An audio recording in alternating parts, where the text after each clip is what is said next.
Today we have the 2023 Vauxhall Corsa. This is an electric vehicle with just over 21,000 miles.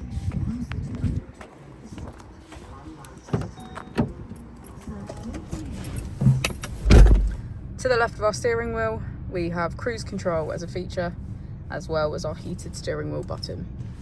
On the right, we have voice control, hands-free calling, automatic wipers, and automatic headlights.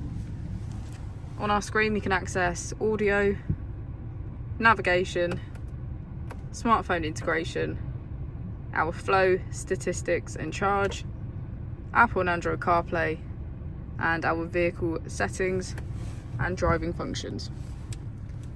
If we put the vehicle into reverse, we can see that it comes with a parking camera with parking sensors. Just below is our AC with heated seats on either side.